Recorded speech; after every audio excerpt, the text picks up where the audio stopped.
So, punta ako yung sarili ko na total po siya. Siya kasi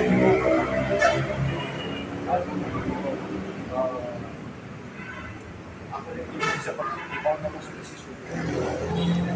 Hindi mo tangaling ako sa ito na ako ang magsasabi. Nagkalang mga whole ng project ko. So, iunang ito. So, wala na mga makita siya dito. Huwag na siya expose sa mga Imong pislit ko eh. Oo. So, dito lang na sila na check the buildings.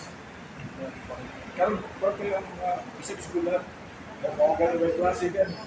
Okay, maniguro man sila na safe. Yes. Ya, mo na nga ibalik na sa ko dito for the next 3 months until makapagod dito rather than ang mga holding ng project hindi na siya padayon. Kung may kabang ibalik dito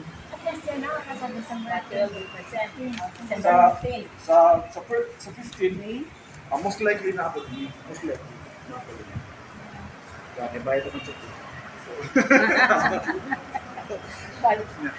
number 2 ang atong agenda karon would be